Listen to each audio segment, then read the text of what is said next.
¿Qué son las humanidades digitales? Coordina la doctora Catalina Pérez Mesa, directora de investigación e innovación de Unisabaneta. Nos acompañan el doctor Fabián Sanabria, profesor titular de la Universidad Nacional de Colombia.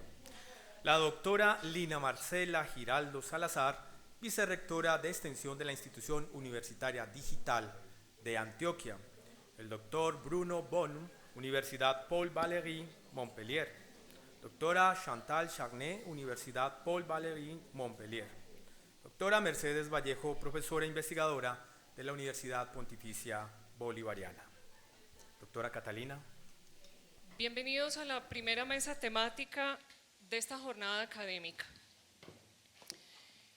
En esta primera mesa, el propósito del diálogo, de la conversación colectiva, será abordar el tema de las humanidades digitales y nada más pertinente que abordar hoy esta temática cuando justamente el pasado mes de enero la ciudad de Medellín fue nombrada como ciudad sede para desarrollar los proyectos basados en la cuarta revolución industrial.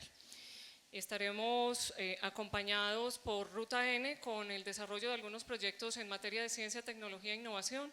Así que, repito, nada más pertinente que comenzar la conversación sobre las humanidades digitales en este momento. Las tecnologías de la información y la comunicación, por la forma en que las impone la sociedad de consumo, irrumpen la vida cotidiana desde todos sus ámbitos y cambian nuestros hábitos sin tiempo de reaccionar. Esto hace que, por lo menos en un primer momento y en el ámbito educativo, las TIC sean concebidas desde una visión instrumental, del tecnofacto, del aparato, reducida a los software, los aplicativos y los objetos digitales en general. Sin embargo, no se puede desdeñar el hecho de que las TIC transforman los modos de relación, no solo entre los agentes sociales, sino entre estos y los objetos de conocimiento, los recursos, los lenguajes y las normas que lo rigen. Con ello se transforman también las formas de leer el mundo, de escribir e interactuar, que implican nociones como las de hipertexto, nociones como las de hiperconectividad, actor en red, comunidades de aprendizaje, nativo digital, ecosistema digital, entre otros. Algunos de estos fenómenos inauguran nuevos caminos para avanzar en el concepto de humanidades digitales. Dicho concepto nos impulsa a pensar y problematizar sobre las amenazas y las oportunidades que se vislumbran en la relación humano-digital, de tal manera que lo digital no absorba lo humano y que el humano no subvalore esencias tan propias como las emociones, la empatía, la imaginación y la capacidad de creación.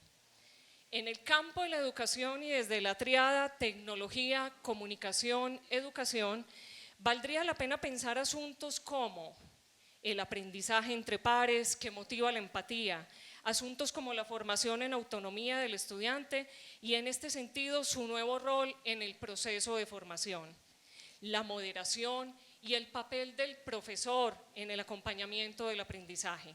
Con ello, el profesor juega un rol dinámico más allá de la simple transmisión, los recursos didácticos que permite usar y converger nuevos formatos, lenguas y lenguajes, la noción de contexto desde asuntos como la desterritorialización o el territorio digital, o la importancia de abordar temas como el de la ética y temas como el de la propiedad intelectual. En el ámbito local se subrayan los proyectos de Medellín que hacen parte del plan de desarrollo de las últimas administraciones, como el caso de Ruta N, que es un proyecto para la innovación y constituye un modelo de desarrollo con reconocimiento en Latinoamérica para el trabajo en el campo de la ciencia y su relación con la tecnología y la innovación.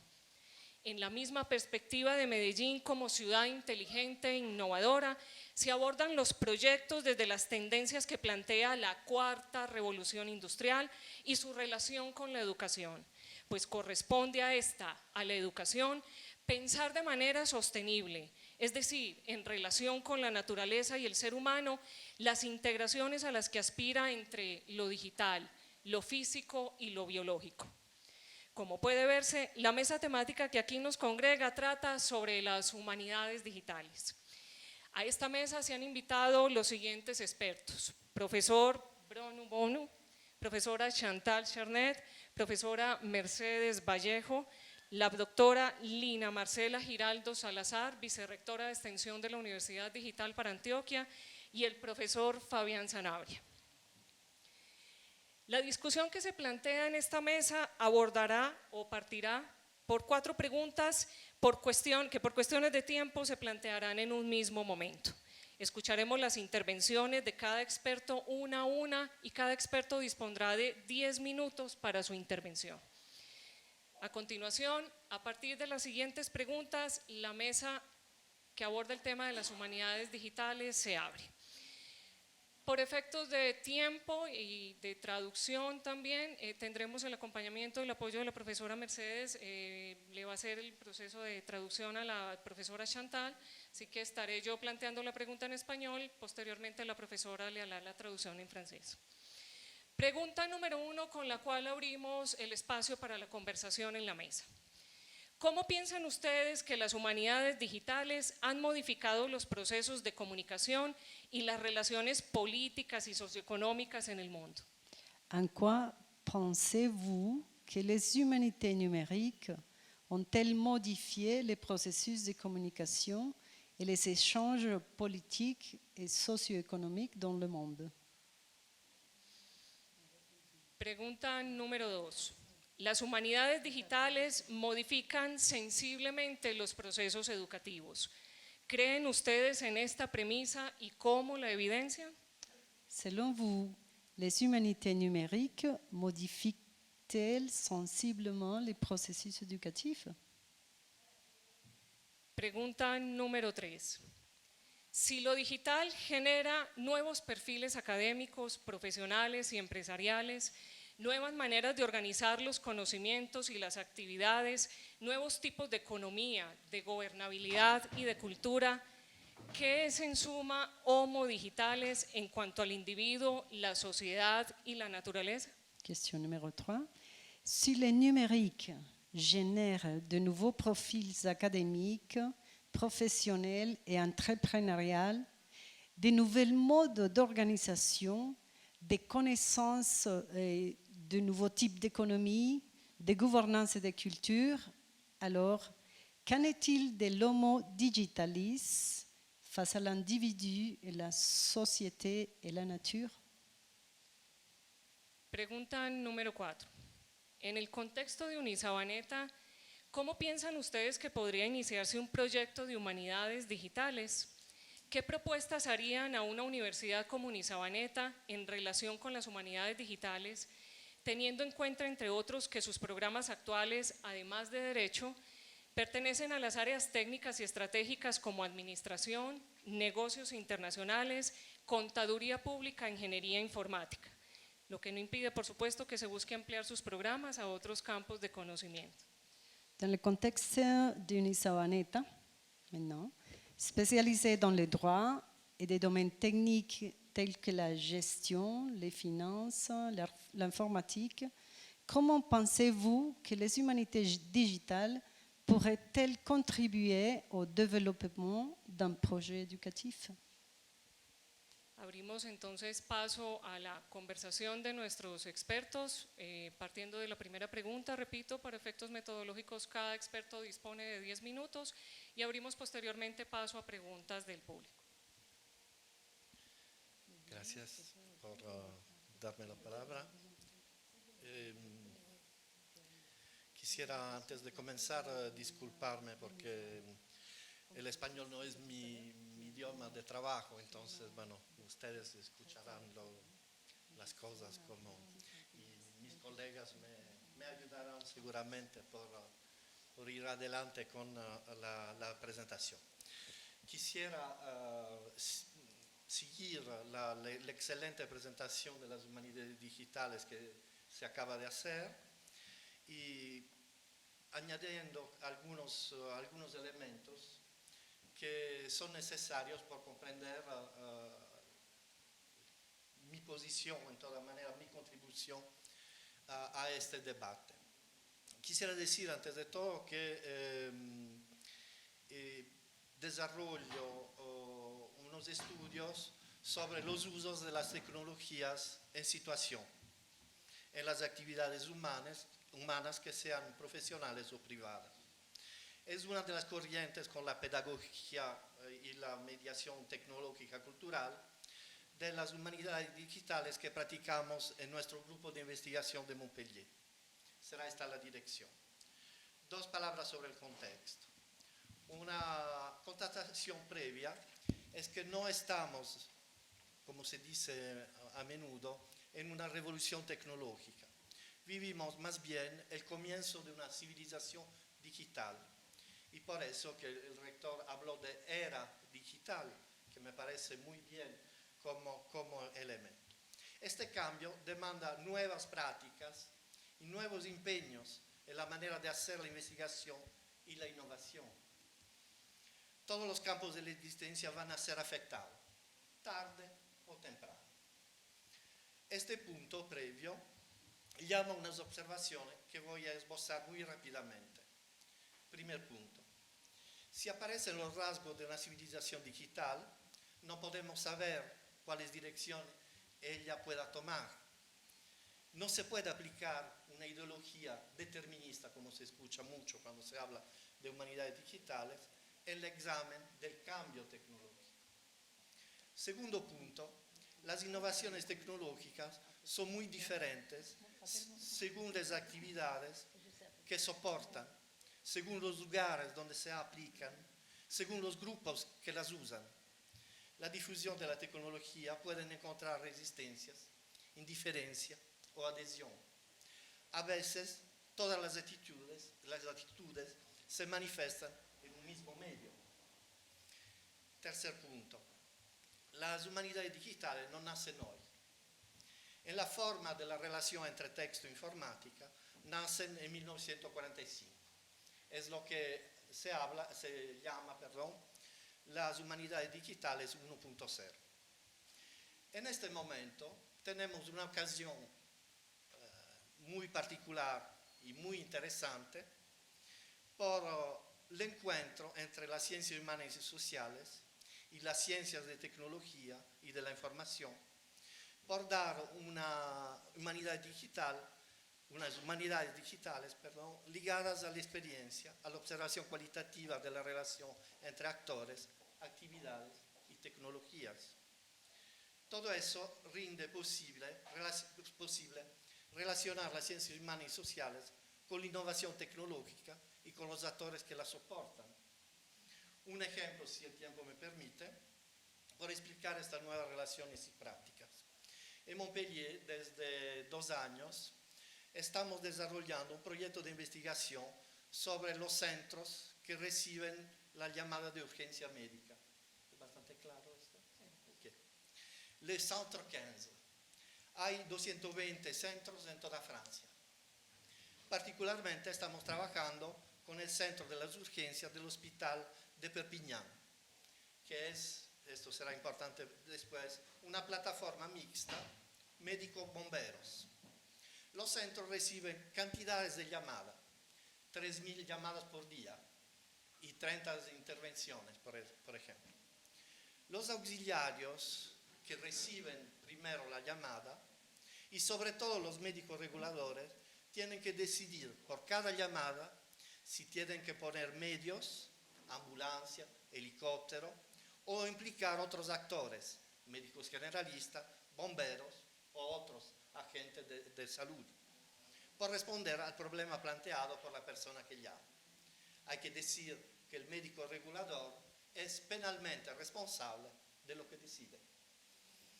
Estas llamadas se reciben en unas plataformas. Los reguladores tienen un entorno informático que no está muy bien interconectado. Eso añade unas dificultades a los problemas interaccionales que se ponen de costumbre en la llamada entre un locutor que llama relatando un hecho excepcional, hay alguien que está mal, que está muriendo a su lado, por ejemplo, que concierne él mismo a otra persona enferma y que necesita socorro, mientras por la persona que responde es una llamada entre 3.000. Entonces es una llamada, digamos, de rutina y hay que decidir cuáles son las llamadas importantes, prioritarias, y las llamadas que no lo son.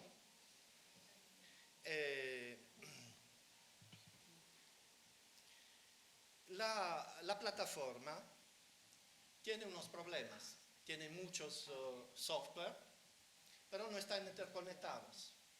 Eso da problemas, como por ejemplo la localización del enfermo, la localización geográfica del enfermo, o el acceso a la historia clínica.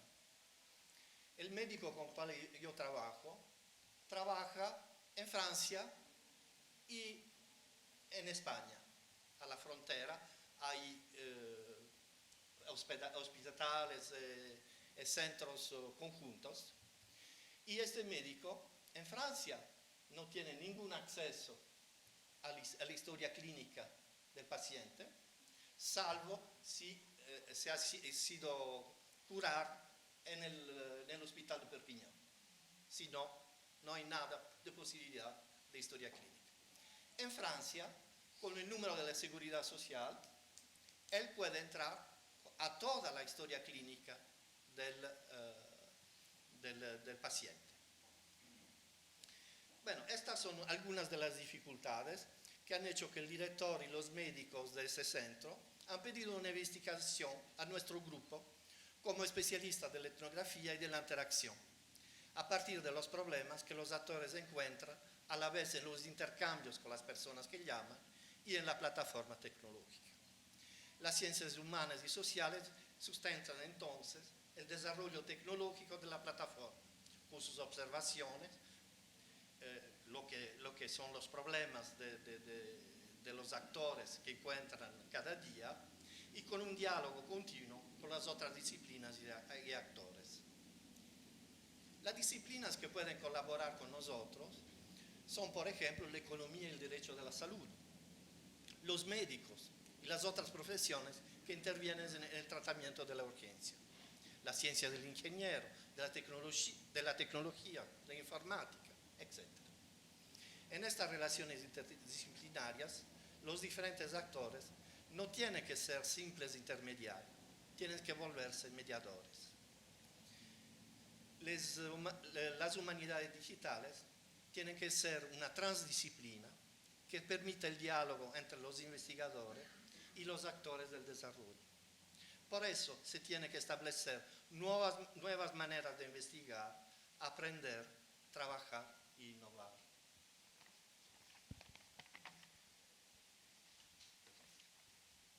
Tiene la palabra la doctora Chantal Charnet. Va a partir de la primera pregunta y posteriormente pasamos a la segunda. Alors, je dirais tout d'abord qu'apprendre par le numérique constitue un certain nombre d'actions, d'objets et d'activités. Ella señala que los aprendizajes digitales requieren un cierto número de acciones y procedimientos. Tout d'abord, les dispositifs. En primer lugar, los dispositivos. Alors, un certain nombre de dispositifs sont rentrés dans le monde éducatif. Una cantidad de dispositivos, cierta cantidad de dispositivos entraron al mundo educativo.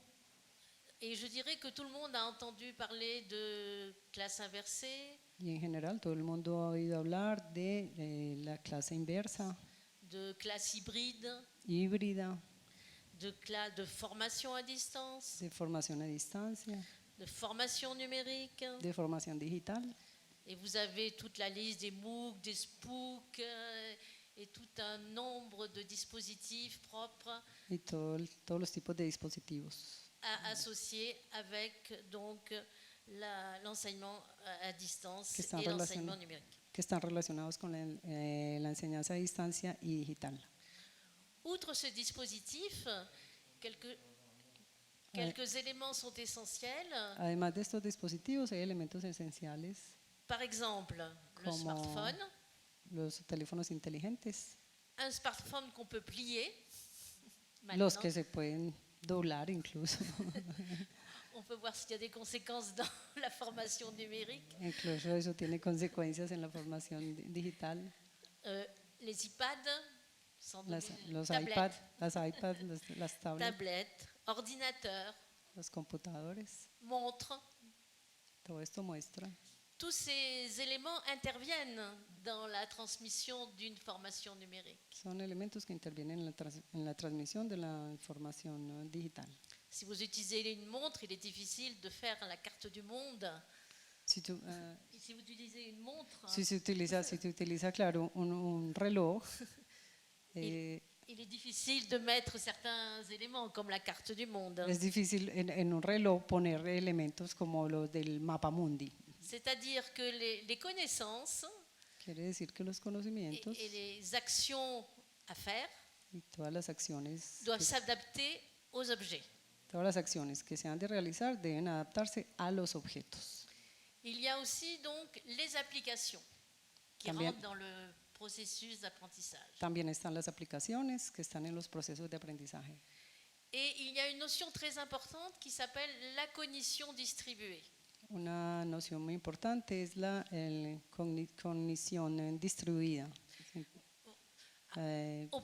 Auparavant, tout le monde connaissait les numéros de téléphone. Antes todo el mundo conocía un teléfono, los números telefónicos. Maintenant, si vous en connaissez 2 ou 3, c'est bien le maximum. Ahora, si uno alcanza a conocer 2 o 3, ya es algo. Parce que vous savez, grâce à la cognition distribuée, que votre petit téléphone est là pour vous donner tous les numéros de vos amis. Pero gracias a esa cognición distribuida, pues todos los teléfonos están disponibles ahí en lo digital. Donc, ce processus de cognition distribuée, c'est un peu un oreiller sur lequel l'usager va se reposer. Este proceso de cognición distribuida es una especie de como de oreja Va se reposer en quelque sorte. en la cual uno se va a apoyar, Voilà. ¿cierto? Uno se apoya siempre en todo lo digital. Alors, je dirais que l'apport des humanités numériques, c'est une nouvelle organisation de l'apprentissage. Et c'est le point central. El punto central aquí entonces es que todo este tema digital es un punto de entrada en la organización, ¿no? Voilà. Et il faut aussi ajouter à ces supports, ces applications, ces Hay dispositifs. que agregar las aplicaciones, los dispositivos. Voilà. Il y a aussi des phrases très à la mode avec la formation du numérique. Hay unas frases que están muy de moda con la formación digital. Apprends quand tu veux, où tu veux. Aprende donde quieras y cuando quieras. Très ennuyeux quand on doit mettre en place une formation et qu'on dit à l'étudiant apprends quand tu veux. Es un poco incómodo pues decir al estudiante aprenda cuando usted quiera. Eso ya es dispendioso. Et il y a un autre élément aussi, c'est apporte tes outils. Y otro elemento también es traiga sus herramientas. Voilà. Apporte tes outils, c'est-à-dire apporte ton téléphone, apporte ton Sí. ordinateur. Traiga todas las herramientas que tiene a la Voilà, mano. parce que les différents objets sont au profil de l'usager. Porque todos estos objetos son para el provecho de los usuarios. Voilà, ça c'était ma base de départ. Maintenant, je vais Es rentrer el dans punto un de exemple. partida. Ahora ya va a dar un ejemplo. Alors, je coordonne avec Bruno un master mention humanité numérique. Con Bruno ella coordina un máster en humanidades digitales. Con Monsieur Bruno Parcours Bonu. médiation numérique et ingénierie pédagogique. con una línea en mediaciones digitales e ingeniería digital. Ce master est entièrement à distance. Un máster a distancia. Nous voyons les étudiants 5 jours par an. Solamente se ven los estudiantes 5 días al año. Ils ne se déplacent pas pour les évaluations, ils ne se déplacent pas pour les soutenances. No hay ningún desplazamiento para las evaluaciones ni para el seguimiento. Alors, je vous proposerai donc cet exemple, c'est comment créer une communauté d'apprenants. Entonces este ejemplo lo utiliza para mostrar cómo se crea una comunidad de aprendizaje. Vous savez, dans l'apprentissage, c'est très important que les étudiants se sentent une promotion, un groupe, travaillent En el ensemble. aprendizaje es muy importante que los estudiantes se sientan juntos, se sientan que están juntos. Et d'ailleurs, un des apports du numérique a été ce qu'on a appelé au départ les communautés de pratique. Comunidades de práctica, sí, es uno de los aportes que ha dado la formación digital, Voilà. las comunidades de práctica. Hace Y, un aporte allí. Voilà, alors j'ai le numérique, je veux que mes étudiants se sentent ensemble et se sentent en accord avec les enseignants. Si uno quiere que los estudiantes entonces se sientan juntos, ellos sientan que están juntos, pero que también están en relación con el profesor. Alors, je dirais dans le cas de la classe, l'enseignant va utiliser par exemple des forums, Entonces, en una clase un profesor, por ejemplo, va a utilizar un foro, des wikis. una wiki, Et il y a aussi, lorsqu'on fait une formation présentielle, des périodes hors classe. y también está la parte en la formación, en las clases presenciales está la parte del trabajo independiente, lo que está extra clase. Alors nous utilisons dans le master, alors où sont inscrits simplement le responsable du master, la tutrice, c'est une femme, la tutrice et la responsable des stages. Una tutora, sí, sí, en este programa se utiliza una tutora, un tutor. Et les étudiants. Tutrice. Voilà. Alors, nous avons donc un WhatsApp. Alors, par exemple, ce matin, Entonces se utiliza un WhatsApp. je leur ai écrit Por ejemplo, esta que mañana j'étais chez vous. Voilà. ella les contó a los estudiantes que estaba Voilà. aquí en Colombia, Donc, j'ai donné le nom de la journée, j'ai tout donné. les dio le todos los lieu, datos y la tout agenda ça. de toda esta jornada. Voilà. Alors, j'ai eu quelques réponses. Y ya obtuvo algunas respuestas, las va a Bonjour. leer. Bonjour Madame Charnay, Medellín est une ville magnifique. Buenos días, señora Charnay. La Pazia de Botero, que je ne connais pas encore. Pueblito Pena mérite d'être vu. Et si vous avez le temps, le village de Guatapé est juste grandiose. Ya todos le dijeron, Medellín es una ciudad maravillosa, la plaza de Botero, Guatapé. Quelqu'un écrit encore Bueno viaje, madame. Quelqu'un dit prochaine fois, il faudra aller au Brésil. Otro le dijo, la próxima vez hay que ir a Et Brasil. un dernier écrit je vous souhaite de belles rencontres, Madame Charnay. Belle semaine à vous. Y otro le dijo, felicidades, Donc vous voyez buena semana. cet échange un peu anodin, mais marque le lien entre tous les étudiants qui participent en quelque sorte à ce voyage universitaire. Lo que quiere señalar entonces es que ahí hay una relación que se genera entre los estudiantes ellos mismos que terminan participando en este viaje de la profesora. Voilà. Et si vous voulez, je leur avais indiqué que j'étais en voyage et que le décalage horaire peut-être empêcherait certaines réactivités. Ella les había dicho también que había, pues que estaba en este viaje y que este viaje, pues que había una diferencia horaria y que ella les iba a dejar unas actividades. Donc pour conclure, vous voyez que c'est d'abord l'activité qui est en premier et que le numérique n'est que de l'instrumentation. Entonces lo primero que quiere mostrar es que ahí está lo digital, es primero la instrumentación, lo instrumental.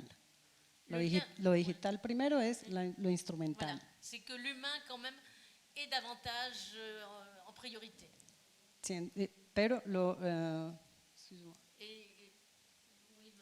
est essentiel. Sí, lo humano es esencial, pues lo instrumental está allí, es como una condición sine qua non, pero lo esencial es lo humano, con ese ejemplo que ella dio. C'est pour ça que je conclurai que je ne suis pas tout à fait d'accord par apprendre par le numérique. Ella quiere decir que no está completamente de acuerdo en aprender solamente por lo digital. C'est simplement se servir du numérique et apprendre. Pero servirse de lo digital y aprender. Gracias, Mercedes, por el apoyo en la traducción. Los profesores Bruno y Chantal vienen acompañando a la Universidad de Caldas hace ya un año completo en la creación del primer programa de maestría en Humanidades Digitales. La Universidad de los Andes en Bogotá ya tiene su propio programa denominado Humanidades Digitales, con una serie de líneas de investigación bien interesantes para abordar todas estas temáticas que creo que la doctora Lina nos puede aterrizar un poco en el contexto antioqueño, cómo se viene pensando la Universidad Digital de Antioquia también con estos temas.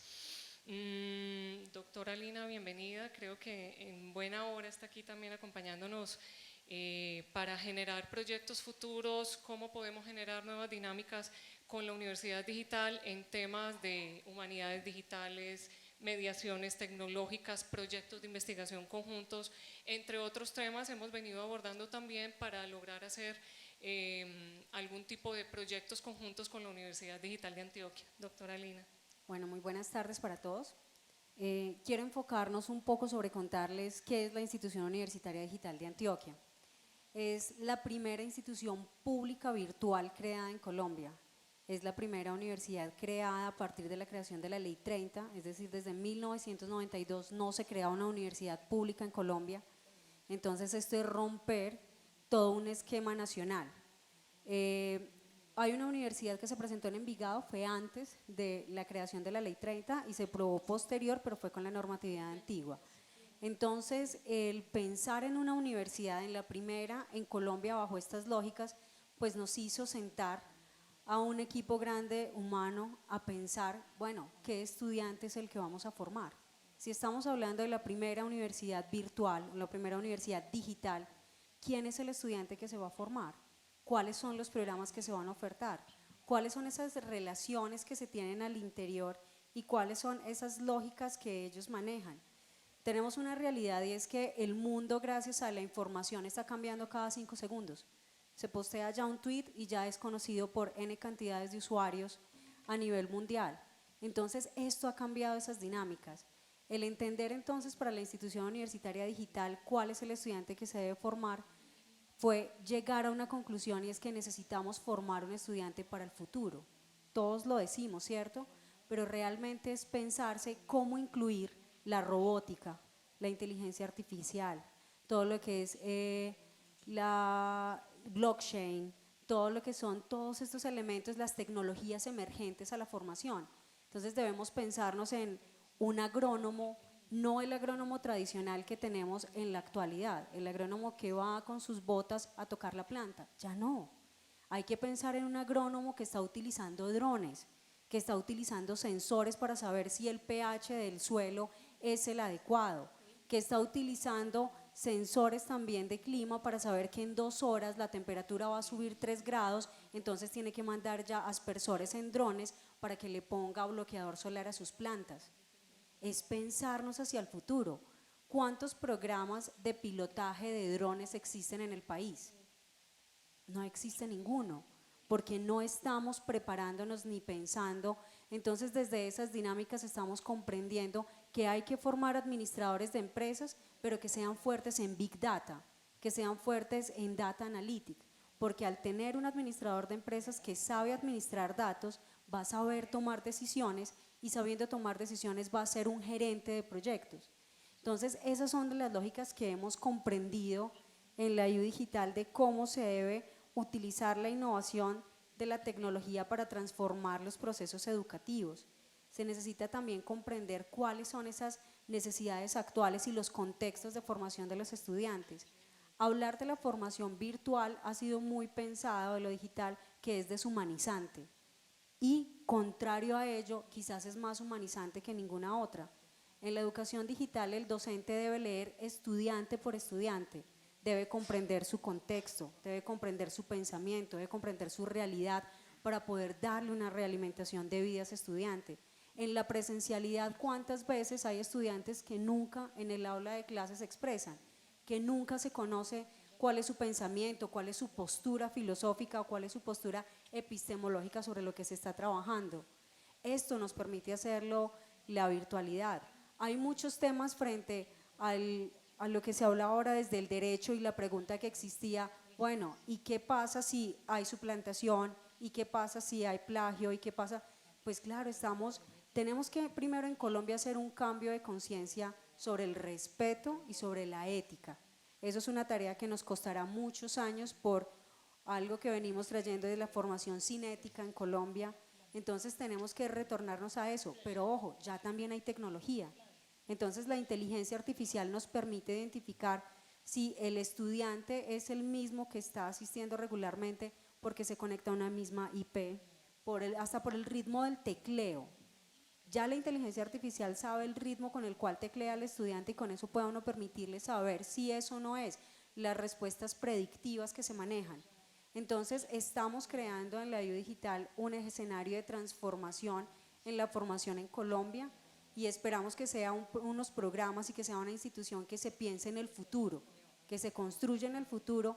Estamos utilizando un LMS que se llama Canvas, es una plataforma de última generación que está siendo utilizada por Harvard, por MIT, el Tecnológico de Monterrey está migrando todos sus programas hacia Canvas y es una plataforma que permite tener un software que se llama un Dropout y el Dropout permite saber en tiempo real la interacción del estudiante, la interacción del docente, la calidad de la tutoría, la calidad de la respuesta del encuentro sincrónico. Entonces, eso se está sirviendo de data y las aulas virtuales están ahorita transformando esos escenarios de formación hacia unos escenarios más calificados y más cualificados, donde al fin y al cabo el estudiante va a ser el que va a resultar beneficiado de estos escenarios. Entonces creo que la transformación digital en Colombia ya llegó, que la política y las normativas ministeriales también deben estarse repensando frente a las transformaciones digitales. No podemos seguir pensando que ahí existe una distancia y que la distancia se divide en dos, que es tradicional y virtual, sino que ya hay una formación que es online, que es virtual, que es una realidad y que vino a transformar la sociedad. Doctora Lina, a mí me gustaría que nos compartiera cuáles son esos programas que tienen diseñados para ofertar a través de la Universidad Digital. Acaban de obtener su segundo registro calificado, tienen además ya creados grupos de investigación dentro de la Universidad Digital. Que compártanos un poco, por favor, cuáles son esos programas. Claro que sí.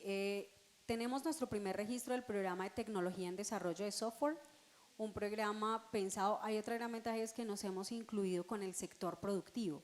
Entonces es un programa donde FedeSoft, donde muchos de las agremiaciones y asociaciones vinieron a trabajar con nosotros para construirlo, con un modelo de aprendizaje basado en soluciones, donde queremos que el estudiante a través de un proyecto integrador de semestre, desde primer semestre hasta último, esté haciendo solución real a problemas de la empresa. ¿Qué permite lograr este tipo de aprendizajes? Permite lograr que el estudiante pueda tener capacidad resolutiva desde los primeros semestres y obviamente va a ir modelando semestre a semestre sus conocimientos y su capacidad de intervención. Una ventaja muy grande es que va a poder tener al final de su carrera, si sigue un ciclo debido, un prototipo funcional y comercial. En los casos de los programas de tecnología en desarrollo de software, agronomía, hemos presentado un programa único en el país que se llama Ingeniería Zootrónica, que es la aplicación de los elementos de la mecatrónica a la productividad animal. Entonces es también cómo comprender que se necesita aplicar robótica, mecánica, mecatrónica para que la productividad del campo animal sea mucho más alta, mientras en Colombia una vaca puede producir 26 litros de leche, en otros países puede producir hasta 50, entonces ¿qué está pasando con nuestro campo? Y ese pequeño y mediano productor no están siendo conscientes de eso que sucede. Hoy fuimos notificados de nuestro segundo registro calificado, el programa en Administración de Empresas Turísticas y Hoteleras. Tenemos en sala el programa de Administración de Empresas, Mercadeo y Publicidad Digital. Tenemos también un programa, bueno, creo que se me escapan. Catalina, ¿tienes en mente alguno? Tenemos un programa de trabajo social que también ha sido radicado y pues lo que hemos hecho realmente con esta oferta completa de la IU Digital es integrar la tecnología, todo lo que son las tecnologías emergentes a los procesos de formación de los estudiantes. Pensar un trabajador social que ya no se vaya en el puerta a puerta, sino que a través del Data Analytics pueda hacer identificación de población, factores diferenciales, cartografía social e intervención social. Entonces todo ya se puede gracias a la tecnología, lo que necesitamos es cualificar a esos profesionales en el uso adecuado de los recursos para hacer apropiación y transformación digital de territorio. ¿Crearon un grupo de investigación también? Sí, tenemos un grupo de investigación que se llama INDES, Investigación, Desarrollo, Innovación y Desarrollo. Es un grupo que tiene ya 2 líneas de investigación en transformación social e innovación. Ya tenemos nuestros primeros proyectos radicados y estamos trabajando directamente con Colciencias y pues la idea es sí analizar mucho y comprender el fenómeno de lo digital. Creo que al ser la primera universidad pública virtual somos los llamados a tocar las puertas y a cambiar la concepción de lo que es lo digital, la concepción de lo que es la formación, la gestión y la apropiación de territorios desde lo digital.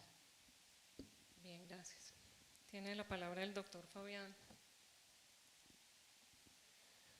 Bueno, desde hace 10 años en la Universidad Nacional, un grupo que ha tenido una trayectoria enorme, que hoy día se llama Grupo de Estudios de las Subjetividades y Creencias Contemporáneas, que tengo el honor de dirigir, después de que abrimos una línea por allá en el año 93, justo cuando Antanas Mocco se bajó los pantalones en el auditorio León de Grave y fue sucedido por el profesor Guillermo Páramo en la rectoría de la universidad, creamos un instituto que se llamó el Instituto Colombiano para el Estudio de las Religiones y también tuve el honor de dirigirlo. Nuestra aproximación al mundo de lo simbólico, de la antropología y la sociología simbólicas, es decir, del estudio de los mitos y los ritos, de los cultos y de las creencias, y el estudio de las religiones comparadas, fue evolucionando a medida que también fue evolucionando la teoría antropológica y sociológica de los estudios comparados de las religiones, de lo religioso y de las creencias sociales, al punto de tener hoy este grupo de estudios de las subjetividades y creencias contemporáneas. El próximo jueves se inaugura justamente en la Facultad de Ciencias Humanas, de la cual tuve el honor de ser su decano, una cátedra de la cual voy a ser el profesor titular, que se va a llamar Antropología y Sociología de lo Virtual. Ustedes pueden consultar en este momento, poniendo 3 palabras en Google, el texto de la lección inaugural que estoy adecuando, porque me han informado que ya no van a ser 40 personas, como creía que eran 50 personas mis colegas, sino hay como 500 inscritos. Entonces nos tocó irnos a un auditorio más grande y obviamente pues he debido preparar unos PowerPoint para que la gente no se aburra en la lectura del texto de la lección inaugural. Desgraciadamente también en el mundo contemporáneo ya no estamos tan habituados a la lectura de los textos como en las conferencias y como en los ritos de paso que son una lección inaugural cuando se instituye una nueva cátedra en nuestras universidades, que fundamentalmente es una lectura de un texto, como en el Colegio de Francia, como en Cambridge, como en Oxford, como en Harvard, como en todas las universidades del mundo. Hoy es muy importante que al mismo tiempo haya ayudas didácticas y audiovisuales. Entonces estoy preparando también justamente el PowerPoint de eso y actualizando porque va a haber un gran público que viene. Ustedes, repito, pueden consultar el texto marcando 3 palabras: religioso, virtual, Sanabria. Y lo que les sale en Google es, en primer lugar, el texto que se llama De lo religioso a lo virtual hoy, y a renglón seguido, mal que bien, googleando, les sale el Prezi, que es la presentación en PowerPoint de esa reflexión que será la lección inaugural, que con algunos ajustes tanto en el texto como en la presentación el día jueves se hará como un rito de paso en la Universidad Nacional. Se los adelanto por si les interesa consultar, entonces marcando en Google religioso virtual Sanabria. Obtendrían el PDF del texto, va a ser ajustado, y por supuesto la presentación PowerPoint, que también va a ser ajustada dado el gran público que vendrá. Muy bien. A partir de ahí, dijéramos que las preocupaciones personales que tengo después de haber estudiado durante 20 años religiones comparadas, mitos y ritos, es estudiar las creencias sociales, entendiendo que las creencias sociales no son estricto sensu religiosas, sino que hay creencias políticas, creencias económicas, creencias científicas, creencias deportivas, y me interesa sobre todo saber cómo funcionan 2 cosas en el mundo llamado virtual digital: el creer y el deseo. Cuando hablo del mundo llamado virtual digital es para hacer una precisión de orden filosófico. Lo virtual siempre ha existido, lo virtual no es nuevo. Lo virtual es que la Virgen se aparezca o que el diablo nos zarandee. Lo virtual es que lo puedan envenenar a usted con agua saborizada. Lo virtual puede ser que haya guerra contra Venezuela, promovida por los Estados Unidos de América y servida en tapete persa por el gobierno colombiano. Lo virtual es lo posible que está enganchando, si me lo permiten, aquello que está en lo real y que siempre se nos escapa, pero que puede ser probable o factible. Podríamos, para decirlo de manera ilustrativa, tenemos lo real, lo posible, lo que siempre se nos escapa, lo probable que es más cercano y lo factible que es más concreto. El puente, si se quiere, entre lo factible y lo posible, es decir, lo probable, ha sido siempre lo virtual. Y lo virtual se ha identificado con lo imaginario, con la fantasía, con la imaginación. Desafortunadamente, en la tradición filosófica occidental, hemos expulsado por la puerta a lo imaginario y a lo fantasioso y hemos dicho en nuestra racionalidad organizativa de saberes que lo imaginario y lo fantasioso no era tan digno de ser tratado por la ciencia ni por la filosofía occidentales. Sin embargo, disciplinas un tanto, dijéramos, indisciplinadas, un tanto subversivas, como la etnología comparada, el psicoanálisis, la lingüística estructural, nos han acordado que los sueños, los mitos, los actos fallidos, los ritos son cosas supremamente importantes, que el imaginario que habíamos expulsado por la puerta nos viene por la ventana. Y es en ese sentido en que les decía antes que no estamos ya en un mundo de puentes ni de puertas, sino en un laberinto de windows, de ventanas. Algo así como el juego de piedra, papel o tijera, ya no lo jugamos con piedra, papel o tijera, sino con puentes, puertas y ventanas. Se supone que un puente mata a una puerta y una puerta podría en alguna medida matar a una ventana y una ventana matar a un puente. Matar en el sentido de Coca-Cola mata tinto, para hacerme entender, es decir, supera. Si usted me tira la puerta en las narices y yo le abro mis brazos, yo lo venzo, porque puente supera a puerta. La puerta es un dispositivo que permite franquear un espacio de adentro hacia afuera. Entonces puede en alguna medida ser más grande que una ventana. El reto en el mundo contemporáneo del cual no estamos seguros y para lo mejor o para lo peor, y ahí inicia la antropología y sociología de lo virtual, es que la ventana supere al puente. Pero eso tiene enormes dificultades, porque hay muy pocos seres humanos que pretenden controlar el mundo desde una ventana, es decir, desde un aparato móvil. Y hay millones de seres humanos que se ven obligados a ser desplazados por la violencia, las hambrunas o las guerras, y por supuesto no acceden a estas ventanas tecnológicas. Entonces el gran reto es tratar de ver cómo para lo mejor o para lo peor las ventanas se multiplican. Y en ese sentido, desde hace 10 años, un poco con los seminarios que animo en la Universidad Nacional, empezamos con antropólogos y sociólogos a introducirnos en las redes sociales.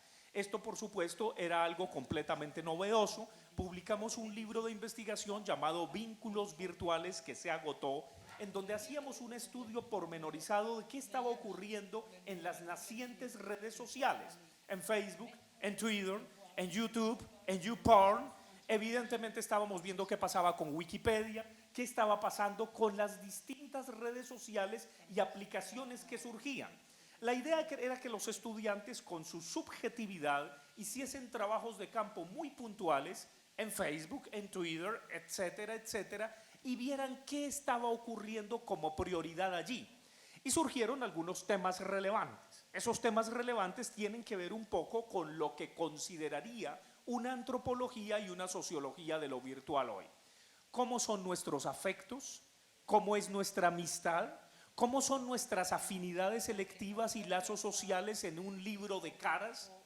¿Cómo se genera la opinión en la red social Twitter, teniendo o no teniendo la ilusión de que allí se opina? cómo cada vez más estamos obsesionados por la transparencia, como en un portal tipo Lost FM, en donde las afinidades selectivas tienen que ver con el gusto musical, cómo cada vez más los jóvenes youtubers le dan sopa, seco, sobremesa y postre a los ultradocentes que se consideraban vacas sagradas del conocimiento y del saber, porque aún diciendo babosadas, entre comillas, para los adultos, estos jóvenes youtubers pueden llegar a tener hasta 10 millones de seguidores, y un profesor, por más premio Nobel de física que sea, no alcanza a tener 1000 estudiantes que lo sigan. Entonces, la gran pregunta y el gran reto que me planteo desde esta cátedra es cómo también crear una escuela de youtubers al interior de la Universidad Nacional. Youtubers que nos enseñen física, química, biología, matemáticas, pero youtubers que también contribuyan a la opinión sobre lo social, lo político, lo económico y lo cultural. ¿Y quién les habla? Yo mismo me he vuelto youtuber, al punto de que ustedes pueden ser seguidores míos en mi canal de youtuber, en donde cada 8 días doy una videocolumna sobre la coyuntura nacional, local, regional o internacional. Y un portal como La Silla Vacía ahora me ha pedido que también les haga una videocolumna semanal sobre el acontecer social, cultural y político del país. Muy bien, pero para cerrar, un poco como un abrebocas, porque no sé si me toca solo la primera o todas las preguntas, la antropología y sociología de lo virtual lo que pretende como cátedra de un saber concreto es tratar de entender también, al mismo tiempo que veíamos cómo era la amistad, cómo era la opinión pública en Twitter, cómo se produce la posverdad y las fake news hoy. ¿Cuáles son los protocolos de comunicación casi, no diría irracionales, pero sí automáticos que seguimos para retrinar una noticia de la cual no verificamos su fuente y creemos que es verdadera cuando es falsa? Del mismo modo, como hay también, así como hay teloneros en un concierto de rock antes de que venga el gran concertista, es decir, el gran cantautor, que para los premios Oscar fue Lady Gaga, evidentemente tendríamos alguien que hace de telonero como preámbulo de la presentación de este cantautor o de esta cantaactriz. Entonces, a partir de allí, ¿cómo hay youtubers oficiales al servicio de las derechas o de las izquierdas políticas de los países que al mismo tiempo presentan a geometría variable la opinión de derecha o de izquierda que se quiere que se instale en un imaginario determinado? Sé que me están haciendo signo de cortar, pero no sé si es la primera pregunta o todas las que me tocaba, porque no me quedó claro en la metodología, soy muy sincero. Profesor, recogió 3 de las preguntas en su exposición. Bien. Vamos a hacer un corte con la profesora Hagamos el Mercedes corte. Vallejo y continuamos con la cuarta, que tiene que ver con los aportes para Unisabaneta. ¿De acuerdo? Profesora Mercedes tenía... Yo quería hacer un señalamiento y relacionarlo un poco con lo que venía diciendo antes Fabián Sanabria en términos de todo lo que están mirando desde la antropología y la sociología. Allí es mirar las subjetividades. Entonces, hay unos temas que tenemos que pensar, en los cuales yo he avanzado en algunas investigaciones y que pienso que serían muy importantes incluso para Unisabaneta, pero ya en términos de didáctica y evaluación, es decir, en el aula, presencial y virtual, ¿cuál es ese rol del profesor? Y entonces cada que llegue al aula, ¿cuál es su rol en términos de mediador, tutor, el que acompaña, que ya no es solamente el transmisor de conocimiento, pero entonces, ¿eso qué significa? ¿Cómo lo mueve eso? Cuando ya se está utilizando este apoyo virtual, bien sea porque hay un apoyo a lo presencial o porque hay un curso bimodal o porque hay un curso virtual. ¿Cuál es ese rol del profesor? Ahí hay un cambio fuerte, porque además tiene que generar un tipo de interacciones muy distintas con los estudiantes. El estudiante a su vez, entonces, ¿cuál es ese rol? Pero tampoco es nuevo, porque desde las metodologías activas y desde la pedagogía crítica se viene hablando de un estudiante crítico y reflexivo, pero ese estudiante que está frente a la pantalla obligatoriamente activo, ¿qué tan crítico es? y qué situación de aprendizaje está generando que lo cambie de la presencialidad física. Y que si hay cambio del papel a lo digital, ¿en qué consiste ese cambio?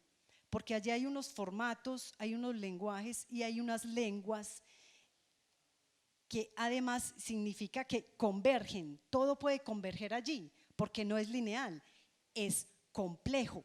Hay unas relaciones que se dan el estudiante hasta dónde y el profesor mismo puede generar esas relaciones que cognitivamente cambian las formas de construir conocimiento. Y enseguida, dentro de esas formas, y me gusta señalar este punto porque me parece que tenemos que ahondar allí, cómo estamos leyendo y escribiendo. Todos damos clic, clic, clic, clic. Hay investigaciones que dicen cuántos clic di. Y hay investigaciones que dicen, entre más clic dé, menos está pensando. Pero ese clic, lo que quiero decir es que significa que usted está leyendo en hipertexto. Quiere decir que usted es un autor, un lector, autor, que se está haciendo su propia ruta de lectura. En términos de aprendizaje, ¿eso qué significa? Porque entonces hay unas transformaciones cognitivas que se están dando allí para ver cómo se dan los procesos. Bien, precisamente en el flujo de la conversación emergen preguntas, respuestas y creo que por fortuna el guión permite salirse de él en ocasiones y abrir la conversación a otros temas. Yo quisiera, acompañantes en la mesa, que ustedes con la experiencia que traen de afuera pudieran ir directamente a la pregunta número 4 y compartirnos cuáles serían un poco sus aportes, cómo piensan ustedes que podría iniciarse un proyecto de humanidades digitales en Unisabaneta. Unisabaneta lleva un tiempo de existencia de 10 años, cumplimos 10 años el año pasado y venimos también pensando estos desafíos en la educación mediados por las tecnologías. ¿Cómo podrían ustedes pensar, sugerirnos cuáles serían esas prácticas que podríamos emular o de alguna manera replicar o aportar en Unisabaneta? Quisiera como retomar esa pregunta número 4 que repito, por fortuna en la conversación el guión no fue rígido, retomemos el hilo de la conversación con la pregunta número 4 y que sea este el punto de cierre de los expertos que vienen de afuera, cómo nos leen también desde afuera la institución, para que nos cuenten cuáles serían esos proyectos que en Unisabaneta podríamos implementar, cómo podríamos hacerlo, qué nos sugieren desde los distintos programas, ahorita que estamos pues precisamente pensando y avisorando dentro de nuestro plan de desarrollo unas acciones en el tema de lo digital. Gracias. Yo creo que la intervención de la profesora Charney y la mía pueden dar dos orientaciones a una colaboración que se podría evidentemente ver en los detalles en otras reuniones, evidentemente. Pero las dos pistas, las dos líneas que sobresalen de nuestras intervenciones es uno, la cuestión de la pedagogía de las humanidades digitales y la formación y el pensamiento de una manera diferente, no solamente de poner a disposición de los estudiantes unos recursos, pero es también esta vida que hablaba Chantal Charney, esta vida que se da en los grupos que trabajan al exterior. El máster que dirige Chantal Charney es completamente a distancia y los estudiantes tienen una semana de presencia en Montpellier. Esa es una manera, me parece interesante, de reflexionar a la vez cómo se conciben, cómo se piensan los cursos, que no es la misma manera de los cursos en presencia, que se necesita un cambio muy, muy importante. Y también es pensar la recepción de los estudiantes.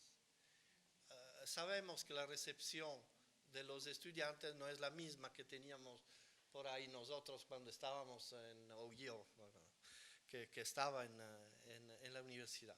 Entonces, todo eso es un proceso de innovación en final, un proceso organizacional, un proceso económico también, porque no es verdad, evidentemente, que la educación a distancia cuesta. Y eso, porque hay mucho trabajo, hay muchas cosas que se hacen. Esta es la primera línea. La segunda línea, que era más de mi intervención, es que creo comprender que hay varios procesos de innovación, procesos de desarrollo de innovación en la ciudad de Manizales y que la Universidad de Sabaneta es un actor importante de eso. El ejemplo que di en Francia de los centros de llamada de urgencia era un ejemplo por mostrarles cómo nosotros reflexionamos esta cosa. Reflexionamos con etnografía, observación directa de las actividades, problemas que se ponen los actores y diálogo constante con las otras disciplinas, también con los ingenieros, con los informáticos. Por eso que hice la distinción entre intermediarios, que es dar el trabajo y hacerlo hacer, y otra cosa es mediar, quiere decir trabajar juntos, no solamente con los otros investigadores, también con los que deciden, con los políticos también. Y eso porque un proceso de innovación es algo complejo y no se puede hacer de otra manera. Última cosa para terminar. El ejemplo que doy yo de algo de las varias tendencias de las humanidades digitales como la pensamos nosotros, hay varias evidentemente, no hay una sola manera de pensar. Son los trabajos de investigación que hemos hecho en prisión. En prisión hay dos caminos. Uno es la pedagogía hacia estudiantes detenidos que no tienen acceso a Internet. Y entonces mis colegas van a pensar a cómo se puede dar un acceso y ahora tenemos un proyecto con una prisión, por ejemplo, en que damos módulos de cultura digital a los presos, porque en prisión hay todo tipo de competencia informática. Hay el hacker que cayó en prisión y también la persona que está 20 años adentro y que ha conocido otro mundo sociotecnológico. Esta es la primera pata, digamos, de nuestro trabajo. La segunda parte, y trabajan juntos esta cosa, es la etnografía y el análisis de la interacción en prisión. Las dos cosas se alimentan de manera constante. Y nosotros, por ejemplo, hemos acompañado la llegada de Internet en prisión con unas experimentaciones que hemos seguido por años, en realidad, filmando las actividades de formación en estos centros que se llaman centros de ciberjusticia en Francia, que es una experimentación que quería dar un acceso limitado, cierto, pero un acceso a Internet. Eso. Yo estuve compartiendo con el profesor Bruno la investigación de alfabetización digital para excombatientes realizadas por algunos de nuestros profesores y a partir de ese proyecto de alfabetización digital el profesor quiso compartirnos su ejercicio de alfabetización en las prisiones. Profesora Chantal. Ce que je pourrais rajouter, c'est une réflexion sur les parcours d'apprentissage. Ella va a agregar una reflexión sobre los recorridos de aprendizaje. Et pour répondre à cette dernière question, la discipline importe peu. C'est vraiment revenir sur que les experts de contenu reviennent sur les compétences à faire acquérir Et à partir de ces compétences à faire acquérir, Más que un asunto de disciplina, señala ella, es un asunto de que los expertos definan cuáles son las competencias que se van a desarrollar. il doit y avoir vraiment une réflexion sur le parcours d'apprentissage. Definitivamente hay que hacer una reflexión sobre el recorrido de aprendizaje que se va a hacer. Et on utilise tout un vocabulaire de cinéma. On parle de scénario, de Ellos script, utilizan el vocabulario que se utiliza en el cine. de séquençage, Escenario, script, séquençage, mettre en séquence. poner en escena. Voilà. Et tous ces éléments-là, c'est une nouvelle réflexion sur l'enseignement. Et une nouvelle, ce que je dis, Esas son las nuevas reflexiones sobre el tema. et vraiment une nouvelle organisation de l'apprentissage. Ça ne modifie rien, mais il faut refaire le cours. Es una reorganización del aprendizaje. Definitivamente es volver a hacer el curso. Profesora C'est que vous Lina. voulez dire,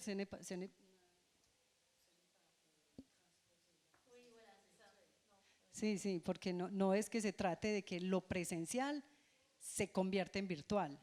No, lo virtual o lo digital se debe rediseñar desde lo virtual, puesto que tiene otras perspectivas. Bueno, como la pregunta se hace desde el marco de la construcción de un plan de desarrollo nuevo, entonces creo que primero la institución tiene que sentarse a pensar cuál es su sello diferenciador. ¿Qué es lo que lo hace diferente en este momento y qué es lo que lo va a proyectar en esa línea de tiempo o en esa perspectiva para ser un referente en? Si se decide entonces en ese modelo pensar en una línea de humanismo digital, la institución tiene que comprender cuál es el estudiante que va a formar, cuál es ese sujeto que llega acá, cuál es ese escenario de transformación y qué es lo que pretende entregarle a la sociedad. ¿Cuál es ese contexto en el cual él está? Pero es un contexto presencial, pero también un contexto globalizado. Ahí entra todo el modelo de las localidades, pensamiento global, acción local, qué se requiere, qué se quiere, qué se necesita, cuáles son los insumos, las herramientas que van a transformar esa acción. Una perspectiva de las disciplinas. Tenemos que sentarnos a pensar hacia dónde va el derecho. Se supone que hablar de las vigencias de las disciplinas, que un médico está vigente durante 6 meses, un ingeniero está vigente 3 meses, un arquitecto 2 meses y un profesor 1 día. Entonces, ¿cuál es la vigencia de esa disciplina? Si nosotros hoy no leemos, mañana estamos vencidos. Entonces, ¿hacia dónde va el derecho? Esa sería una pregunta. ¿Hacia dónde va la administración? ¿Hacia dónde van cada una de las disciplinas que ustedes están teniendo?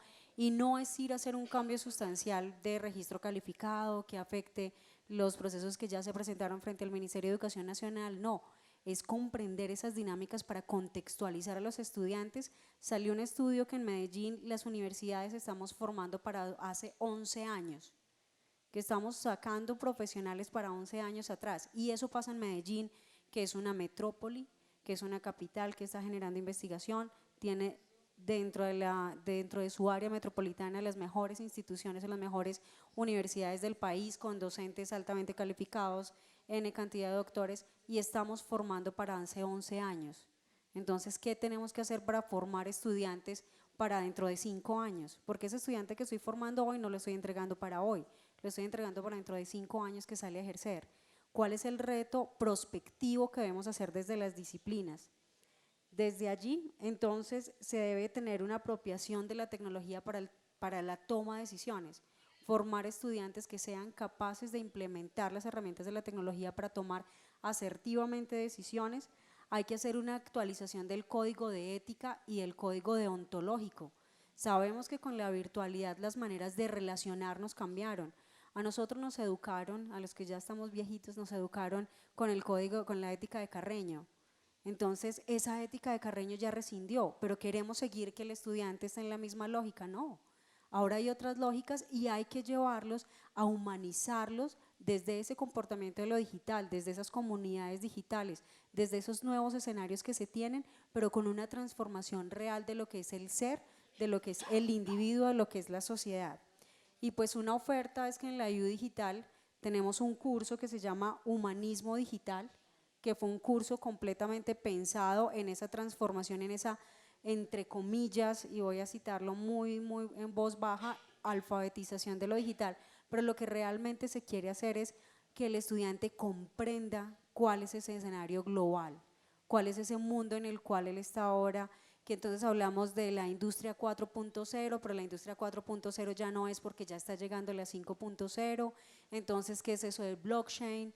¿Qué es todo lo que está pasando realmente en nuestras aulas y que las universidades somos las últimas en estarnos actualizando? Entonces hacemos esa oferta como institución y creo que las puertas quedan abiertas a seguir trabajando como instituciones hermanas. Profesor Fabián. Sí, pienso que, bueno, una nota distintiva con lo que les estaba contando antes de pasar a la última pregunta, y es que a partir de hace un año, todos mis cursos y las evaluaciones de mis cursos se hacen a través de Twitter. Y es una herramienta fascinante para todo mi ejercicio sociológico. Mis estudiantes son de pregrado, maestría y doctorado, hay estudiantes de antropología y sociología y todo lo hacemos a través de Twitter. Y Twitter permite y posibilita linkear, armar trabajos, fotografiar, 1000 cosas.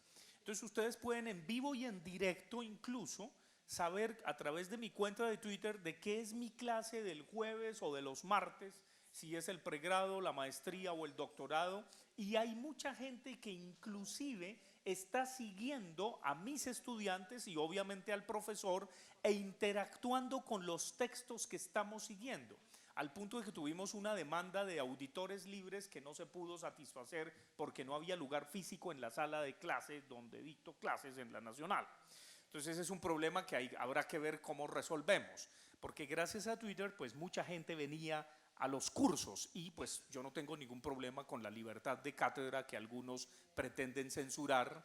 Eso es una cosa peligrosa, dicho sea de paso, en este país, en este momento, ¿no? Gente de una iniciativa genuina, ¿no? Absolutamente fascista, esa es la expresión, Entonces la libertad de cátedra, pues el que quiera oírme, pues que venga, yo no tengo ningún inconveniente. Para la Universidad de Sabaneta y para el proyecto de tener un instituto de pensamiento complejo.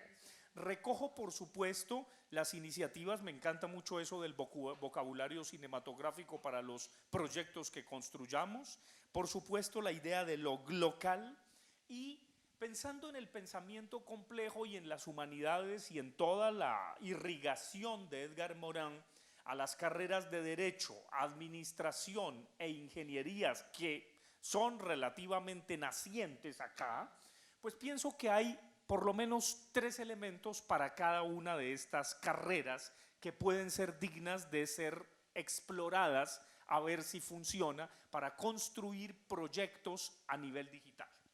Colombia es un país que tiene no una, dijéramos, no es que haya una separación, como existe evidentemente en Suiza o en Alemania, entre lo que se debe hacer, la ley, lo que se dice que se hace, la moral, y lo que en realidad se practica, la cultura. Dijéramos que no en todas las sociedades eso es de un equilibrio perfecto. Pero el problema de Colombia es que hay un abismo entre lo que es la ley, lo que se dice que se hace, la moral, y lo que en realidad se practica, la cultura. Ese diagnóstico fue establecido hace como 15 años, siguiendo a los estudios pedagógicos de Bernstein por Antanas Mockus, cuando hablaba del abismo entre ley, moral y cultura. Pues bien, uno de los elementos fundamentales de una escuela de derecho, para no ser como todas o la mayoría de las facultades de derecho, en donde pareciera que instruyen a los estudiantes para la palada, la tajada, la mordida y la triquiñuela, ya que estamos hablando de ética, ¿no? Es decir, más o menos para Néstor Humbertearizarse, y el que tenga oídos que oiga, porque este país es profundamente hipócrita. Entonces, si queremos hacer una escuela de derecho con humanismo, con humanidad, con pensamiento complejo, y al estudiante se le enseña todas las paladas, tajadas, mordidas, leguleyadas y triquiñuelas que tienen al país como lo tienen, es decir, lo han Néstor Humbertearizado. pues hay que tener un proyecto concreto para tratar a través de youtubers digitales, a través de Twitter, a través de las redes sociales, de tratar de zanjar. Yo no voy a decir que va a haber un equilibrio perfecto, pero sí tratar de entender ese abismo y tratar de que sea más corto entre lo que se debe hacer, la ley, lo que se dice que se hace, la moral, y lo que en realidad se practica, la cultura. Al mismo tiempo, los profesionales del derecho deben, a través de generar mecanismos de opinión y de comunicación de esa opinión, hacerle comprender a la ciudadanía qué es una consulta anticorrupción, qué es la modificación de una ley, qué es un proyecto de ley, para que cualquier hijo de vecino del Senado de la República no venga a nombre del ser bueno y de dárselas de bueno, autorizar a sus amigos afiliados del sector privado para que se acreciente más el boquete entre lo público y lo privado, que es la corrupción más cancerígena que tiene podrido a Colombia. Hablo claramente. Entonces, ese es un proyecto. Un segundo proyecto que tendría que ver con administración tiene que ver con emprendimiento. Aquí ustedes van a tener muchachos de estrato 2, 3, no forzosamente son los de estrato 6 que van a EAFIT, evidentemente. Entonces ustedes tendrán gente de estrato 3, 2, muy bien, pero que tienen ganas, que quieren ser administradores, pero no van a ser los hijos de Bancolombia, porque todo puede ser peor, vigilado superbancaria. No van a ser los hijos del sindicato antioqueño, pero quieren tener su pequeña empresa, quieren tener su pequeña innovación. Muy bien, hay muchas empresas de resiliencia en un país sacudido por la violencia como Colombia. Entonces, ¿cómo quisiera que hubiese administradores de empresas de resiliencia? ¿Qué es eso de la resiliencia? Está en el corazón del pensamiento de Edgar Morin, que no solo de nombre animará el Instituto de Pensamiento Complejo en la Fundación Universitaria Unisabaneta. La resiliencia es transformar experiencias traumáticas, experiencias negativas, experiencias de violencia y de dolor en experiencias propositivas de genuinas iniciativas. Pues bien, requerimos administradores de esas empresas. Y a nivel de las ingenierías se requiere la innovación en su máximo desarrollo, pero innovaciones muy puntuales, muy concretas. Se supone que la raza paisa se las da de pujante y de innovadora. Pues bien, que esa pujanza y esa innovación no sea para que ocurra lo que ocurrió con Hidroituango, en donde quizá esa platica se perdió y prefieren un desastre ambiental y ecológico para que esa platica no se pierda. Claro, de otro lado está el desalumbrado y el desenergizado del país, lo entiendo, pero necesitamos ingenieros que no constaten el fracaso de la ingeniería en este país. Es como si la gloriosa Facultad de Minas hubiese fracasado. Me da muchísima pena, pero necesitamos ingenieros éticos que a través también del mundo virtual sepan comunicarle a la ciudadanía cómo se construye un puente. ¿Cómo no es el puente de Chirajira? Que esa es la otra maravilla de la ingeniería colombiana que parece greco-quimbaya, con todo respeto. Entonces, a nivel del derecho, a nivel de la administración y a nivel de la ingeniería, en una universidad como esta, modesta, se requieren cosas que tengan ética y que se comuniquen también virtualmente y que aprovechen lo digital. Lamento hablar pan, pan, vino, vino y con el chocolate espeso.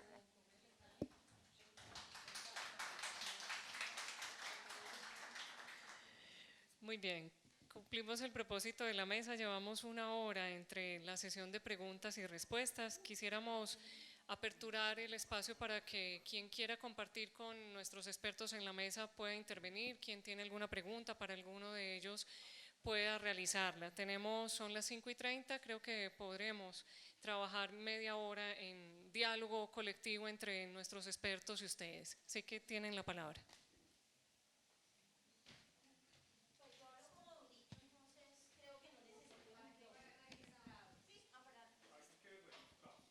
Bueno, pues más que una pregunta es una propuesta. En vista pues de todas estas experiencias significativas y exitosas, como la de el Instituto Educativo Público en Medellín, yo voy a tomarme los micrófonos para denunciar, por ejemplo, lo que padezco como profesora del Distrito Capital.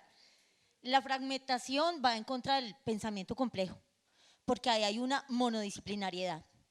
Y es lo que nos decía también el profesor Fabián Sanabria frente a esas ficciones que forman parte de la realidad macondiana de este país.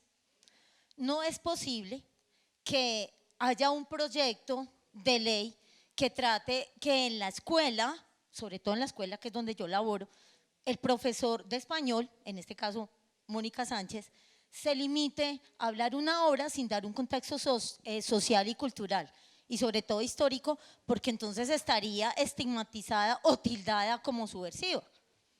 Entonces, en vista de todas estas cosas bonitas que ustedes están haciendo, sería bueno que interlocutaran con el Ministerio de Educación Nacional para que también la educación básica, primaria y secundaria no siga que se fragmente y que sea pues no escuchada, porque al menos los universitarios tienen la posibilidad de poder hablar de sociología en otras ciencias como nos planteaba la doctora Cecilia Bumental.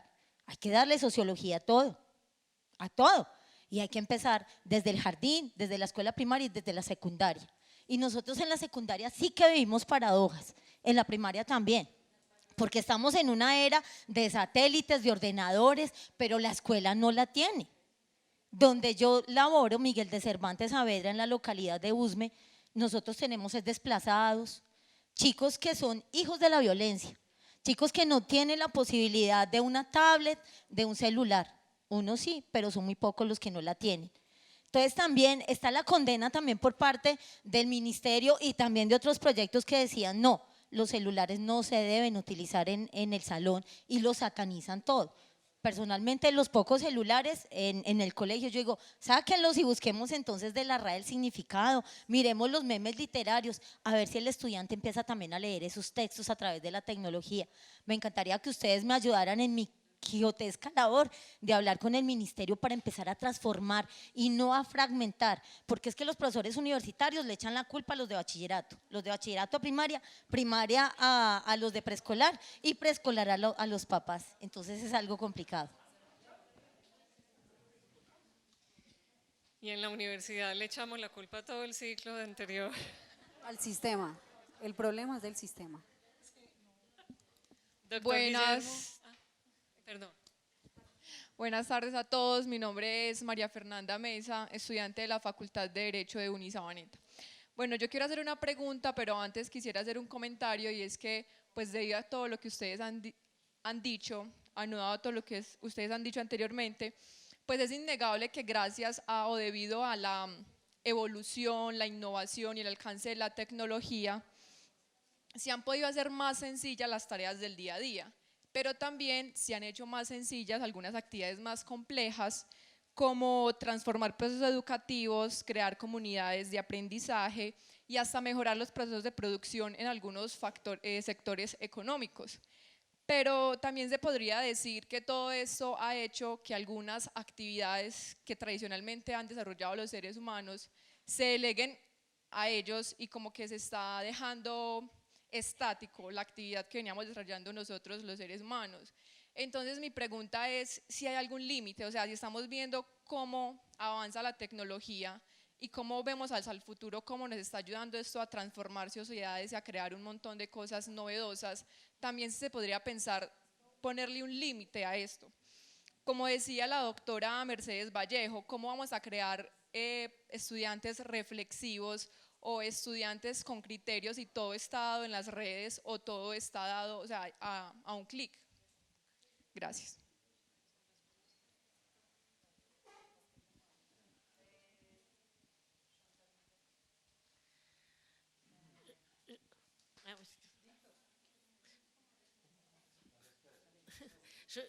Je pense que, au contraire, les étudiants sont plus… Je connais surtout le monde de l'enseignement supérieur les étudiants sont beaucoup plus réflexifs avec l'usage de certains La outils. doctora Chantal dice que en cambio a ella le parece que es todo lo contrario, especialmente en el marco de la educación superior, que los estudiantes son mucho más críticos y reflexivos que antes. Par exemple, Por ejemplo, j'ai transformé un cours magistral en formation hybride. ella dice que transformó un curso magistral en uno de formación híbrida. Le cours Bimodal, nosotros hablamos mucho voilà, aquí de bimodal. le cours magistral était à distance et les travaux dirigés étaient en présence. El curso magistral era a distancia y los trabajos eran presenciales. Et donc, je mettais tous les 15 jours un forum Cada 15 días ella hacía un foro avec une ouverture, une fermeture con fechas de apertura y de cierre. et avec une abondance de communication des étudiants, Y había una abundante comunicación de los estudiantes. si bien que le service technique me demandait ce que je faisais sur les forums, tellement il y avait du mouvement, quoi, de Aunque todo el servicio técnico, seguramente de la universidad le decía que era todo eso que ella hacía ahí. Voilà. Et il y a aussi des outils comme le carnet de bord où l'étudiant donne son avis. También hay una herramienta Voilà. numérique, Oui. una herramienta también digital, el carnet de bord, que es como un diario, Voilà. sí, como un diario donde ellos van llevando el registro de lo que hacen. Et ce que je disais tout à l'heure, c'est vraiment une nouvelle organisation de l'apprentissage. Es lo que ella decía ahora, ella señala definitivamente, es que es una nueva organización del aprendizaje, de las rutas de aprendizaje. Voilà. Si vous mettez par exemple sur une plateforme des PDF Si se pone, por ejemplo, en una plataforma en PDF et que vous en occupez pas, c'est sûr, là c'est déshumanisé. Claro, cualquier recurso digital que se ponga en la plataforma, si uno se desentiende, entonces por supuesto que se deshumaniza. C'est comme en présentiel, il y a des cours où les étudiants s'endorment. Es lo mismo que en una clase presencial, hay cursos donde los estudiantes se duermen. La doctora Lina quiere complementar un poco tu pregunta, María. Hablábamos acá con el doctor Fabián y es llegar a una pregunta de hasta dónde es el cara a cara importante, ¿no? Porque entonces la tecnología empieza a surtir otros efectos o empieza a suplir otras necesidades humanas. Entonces hay que entender cuál es el límite de la tecnología y ahí es donde entra el humanismo digital. Ahí es donde entra este rol que nosotros también, no solo los profesores, nosotros tenemos que partir de la familia, sea familia homoparental, sea cualquier tipo de composición familiar la que se tenga, pero es la base del ser humano. Necesitamos que la familia comprenda eso que estamos viendo ahora con los niños de 2, 3 años, que los papás están, ay, tenga el celular, mijito, y entreténgase, ¿cierto? Y eso es lo que está pasando. Entonces, ¿hasta dónde el rol de los padres en el primer momento, luego el rol de la escuela, donde estoy completamente de acuerdo con la profesora, la escuela debe integrar el uso de la tecnología a favor de la educación? Lo que pasa es que nuestro escepticismo en Colombia ya vamos en 4 revoluciones tecnológicas para tratar de integrar la tecnología al aula y todavía no hemos podido. Y antes éramos supremamente tecnológicos porque llevábamos la grabadora y poníamos un cassette. Ahora somos supremamente tecnológicos porque sabemos reproducir PPTs. Entonces, esos son los retos que tenemos. La tecnología tiene sus pros y sus contras. Sus pros en salud, sus pros en mejoramiento de calidad de vida, sus pros en reproducción animal, en todo lo que vemos a nuestro servicio del hombre. Y tiene sus contras, pero el contra también está dado por nosotros mismos. Entonces, como nosotros, como agentes, como usuarios y como dueños de nuestro espacio-tiempo, somos los que debemos aportar en el desarrollo y en la construcción de humanismo a pesar de la tecnología. Hay algo que es, pensando en el límite, que es insuperable a pesar de la tecnología y hay que tenerlo en cuenta. Porque al mismo tiempo que es una gran herramienta pedagógica, comunicativa, que nos liga al mundo, etcétera, etcétera, al mismo tiempo puede ser algo que genere un patetismo. es muy bueno que los robots se comporten como humanos, pero es patético que los humanos nos comportemos como robots. Y hay algo que también la tecnología está generando en nosotros, cuando ya hablaba de que es una prótesis, de que aún con el ser que amamos, comiendo con él, estamos ya chateando delante de la persona, ya es casi que inevitable, como si no nos interesara. Entonces hay algo que es muy importante y yo creo que el límite ético lo ha dado un filósofo que uso también, o cito en mi conferencia inaugural, que es Emmanuel Levinas, quien dice que el límite ético es el rostro, es la cara, es el dar la cara, es el mirar a los ojos. De suerte que cuando tienes a alguien que te insulta por Twitter, generalmente no da la cara. Es un matachito, es alguien, pero no hay un rostro detrás. Tiene que ser muy berraco para que te insulte dando la cara, ¿ves? Entonces ahí hay una serie de límites que también yo hablaba de unos tips éticos también en el mundo digital. Y a pesar de que avancemos mucho, por ejemplo, ya hay aplicaciones que usted se puede poner en el estómago y le decreta colon inflamado, por ejemplo. Esto va a ser genial, la tecnología nano en medicina es fantástica, pero ¿eso va a reemplazar al médico? Esa es la pregunta. Las posibilidades pedagógicas son genuinas, son geniales, pero ¿eso va a reemplazar al maestro, al profesor? Ahí patinamos. Habrá un punto en donde inclusive tú puedes controlar todo desde tu celular en tu casa, pero un hacker se mete a tu sistema operativo y entonces todo se va al diablo. O el límite de la película Her, en donde ya no nos comunicamos con el otro y termina el personaje enamorado del sistema operativo que le habla todas las noches, que tiene la voz que usted quiere, etcétera, etcétera. Entonces, ni tan lejos, tan cerca, ni tan lejos, ni tan cerca. Hay algo que exige, por eso hablo de una reflexión antropológica y sociológica a propósito de lo virtual. Y ahí entraría esas humanidades digitales, evidentemente, porque entonces si el humanismo es una cosa mandada a recoger y la reemplazamos por el robot, pues evidentemente apague y vámonos. Es decir, inclusive cuando yo voy donde un médico, y con esto termino, y solo se dedica a llenar en el computador y ni siquiera me mira, yo le digo, me voy. Entonces, ¿usted para qué existe? Si vas a la ley y el abogado te dice, no, el artículo busque, entonces ¿para qué lo consulto a usted? Y hay algo que es terrible, y se lo digo a usted que es abogada o que va a ser futura abogada, y es la triple moral. La doble moral todos la conocemos, ¿no es cierto? ¿Sí o no?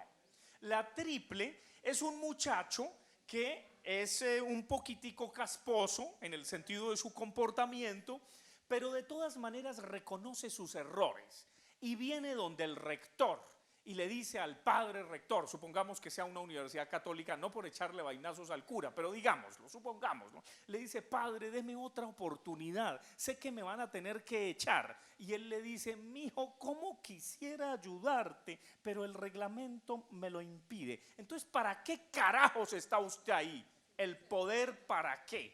Entonces, lo mismo en el mundo digital, no caigamos en la triple moral. Muy bien. ¿Alguien más quiere preguntar, intervenir? Caro. Buenas tardes. Mi nombre es Carolina Restrepo, yo soy la directora académica de CADEQUINUS. Voy a hacer una pregunta dirigida inicialmente a Lina, a la doctora Lina, pero creo pues que cualquiera me la podría responder, pero lo digo es porque ella hizo el ejemplo del campo. Tú hablabas ahorita de la digitalización del campo, eso es inminente, se hace en todas partes, en el mundo se hace, en Colombia se hace, pero realmente en Colombia lo hacen las grandes empresas, no lo hacen los pequeños productores. La Universidad Digital de Antioquia, ¿qué ha pensado para poder llegarle a las personas que realmente les tenemos que llegar, que pueden ser los futuros empresarios, pueden ser personas adultas, pero para tratar de cambiar esa idea que tienen la mayoría, digo tienen porque yo no la tengo, de pensar que el campo es solo botas y asadón, sino que el campo es empresa y el campo puede ser una empresa más tecnológica que cualquier otro tipo de empresa que hay. Porque realmente lo que hemos encontrado nosotros en Antioquia es que ni siquiera las mismas entidades públicas se preocupan por la ruralidad, porque la persona, porque el pequeño o el adolescente rural que va a empezar una educación más avanzada, sea técnica, tecnológica o profesional, conozca el campo de la forma en como la debe conocer, sino que estamos enseñándole otras cosas que no son aptas para el campo, o que esa digitalización, esas tecnologías en software que yo las puedo aplicar al campo, realmente con quién han pensado aliarse para que llegue como debe ser a las personas que deben ser. Pues si lo han pensado o si no, con quién se han pensado aliar. Bueno, son muchas preguntas en una, pero entonces vamos a intentar solucionarlas. Uno, hemos analizado 2 programas específicamente centrados en el campo, que es agronomía, bueno, son más, agronomía, un programa de ingeniería zootrónica, un programa de especialización en agropecuaria de precisión y un programa de especialización en inocuidad agroalimentaria. ¿Sí? Desde estas 4 áreas estamos pretendiendo impactar, y el enfoque de la institución lo primero es que está en el pequeño y mediano productor y en la pequeña y mediana parcela. Entonces, para ello, ¿qué hemos hecho? Hemos establecido alianzas público-privadas. Entonces, nos hemos ido a tocar puertas. El mayor distribuidor de drones en Colombia está ubicado en Antioquia. Ya estamos en alianza con el mayor distribuidor y uno de los cursos está enfocado en el pilotaje de drones con gestión desde ellos. Estamos enfocados con todo lo que, con la Asociación Colombiana de Agricultores, con la SAC, ya estamos vinculados con ellos. En el mes de mayo vamos a hacer la primera feria de productos y servicios de la IU Digital para la SAC, entonces es donde nos vamos a vincular con el pequeño y el mediano productor, donde vamos a ir a los bananeros, a los cacaoteros, a los cafeteros a identificar qué es lo que necesitan y cómo la IU Digital a través de los cursos, a través de sus procesos formativos puede servirles. Estamos haciendo análisis de prototipos de bajo costo. Entonces, en programas como agropecuaria de precisión, que es una especialización, se pretende que profesionales del área del campo, que además es un reto muy grande en el país, tan solo el 2% de los colombianos estudian programas del agro.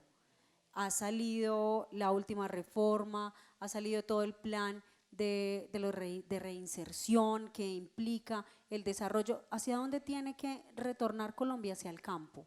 Es el único escenario de desarrollo que tiene. Entonces, estamos haciendo un análisis de prototipos de bajo costo que permita entonces a ese pequeño y mediano productor, pues no tendrá con qué comprarse el dron de XY capacidad, pero podrá hacer pequeños prototipos para su parcela o podrá contratar a ese agrónomo que con sus equipos le va a ayudar a solucionar diferentes acciones o problemas que encuentra en su entorno. Tenemos también aliados estratégicos internacionales, estamos hablando con Israel, que es uno de los países más desarrollados en términos de producción del campo, también con Holanda. Entonces no estamos solo pensando en una IU digital cerradita, Antioquia, pequeña región y entonces nos comemos acá las uñas solos, no. La IU digital tiene un enfoque muy grande y en ese enfoque está pensado desde la internacionalización. Brasil es un aliado estratégico que ya estamos gestionando, entonces estamos hablando con universidades en Curitiba, en La Vega de Almeida, estamos en Sao Paulo, en Río de Janeiro, estamos hablando con diferentes universidades porque estamos convencidos que lo que primero que tenemos que hacer es transformar el chip, hacer acciones reales para la transformación del agro. Y pues nada, bienvenida si quieres visitarnos a la IU Digital o a todo aquel que quiera para que conozcan qué estamos haciendo, cómo lo estamos haciendo y poder ponerlo al servicio de la comunidad. Acá está Camilo de la Secretaría de Educación, que es uno de nuestros principales aliados, entonces desde la gobernación como proyecto detonante del gobernador y desde la IU Digital estamos al servicio de todos los antioqueños, pero lo más importante de toda Colombia. Acabamos de cerrar unas inscripciones para unos cursos de educación continuada y tuvimos 5.231 inscritos en 2 semanas. Solo comunicación por redes sociales, no estamos haciendo community manager, estamos haciendo acciones muy pequeñas, pero estamos logrando ya estar en 7 países, estamos logrando estar en 28 de los 32 departamentos. Entonces, esta es una propuesta que nace, y ojo, lo más importante es que las matrículas de la IU Digital serán de 455.000 pesos para los estudiantes, lo cual abre y permite hacer una democratización real de la educación para un estudiante que está en Sonsón, para un estudiante que está en Inírida, que no tiene a dónde ir a estudiar, que económicamente no puede, pues esta es una oportunidad porque puede hacerlo desde su territorio. Estamos haciendo también revisión con Mintic, porque todos sabemos que se dice que estamos conectados, pero pues no estamos tan conectados como quisiéramos, pero la idea es que los colegios tenemos convenio con las Fuerzas Armadas.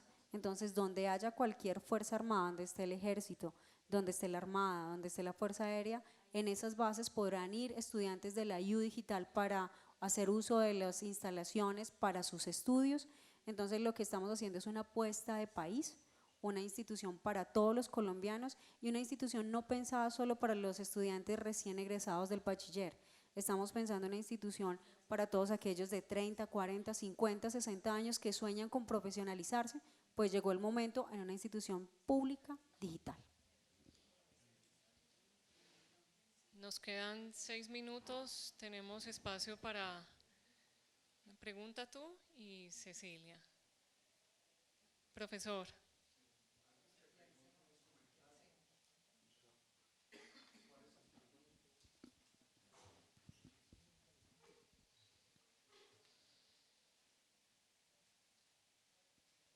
Buenas tardes. Antes que pregunta, yo pienso que es un comentario, porque estamos buscando la respuesta o estamos buscando los caminos. Creo que hoy hay que volver sobre sí mismo, a manera de bucle, volver.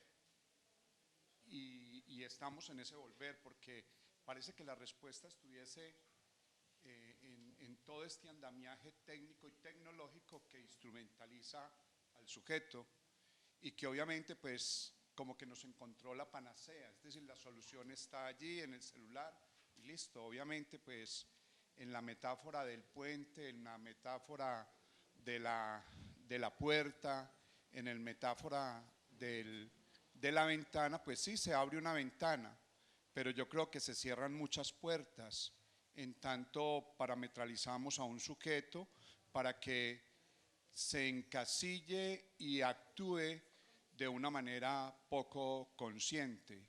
Yo creo que el llamado es a reconfigurarnos, a reconocernos, a reorganizarnos, a resemantizarnos en el tiempo presente, que este tiempo presente es hoy. No es el tiempo pasado ni es el tiempo futuro, es el tiempo que nos tocó vivir a nosotros hoy y que le tocó vivir a la universidad y le tocó vivir a los maestros, le tocó vivir a los formadores de formadores.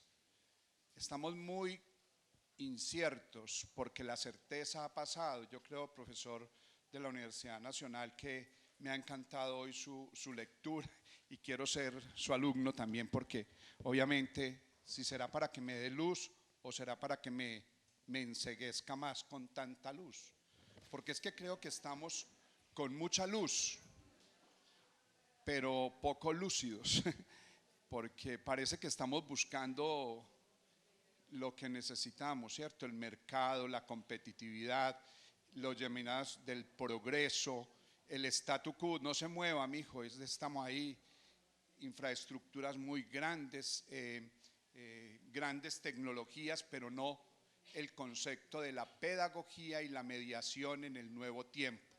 Pedagogía como el asunto de formar hoy.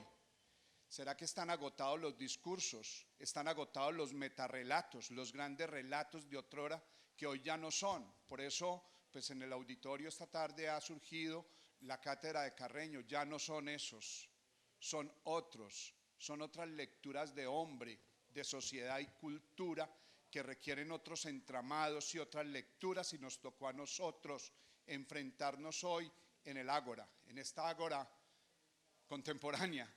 Que es decir, bueno, tanta cosa tan bonita, yo estoy muy preocupado porque no traje la corbata hoy, mañana la traigo para ver si me veo acomodado para el auditorio, pero me están viendo y yo creo que también me está colocando en crisis el que me está viendo al otro lado, porque en la metáfora también de la ventana hay que pensar desde dentro o pensamos desde afuera.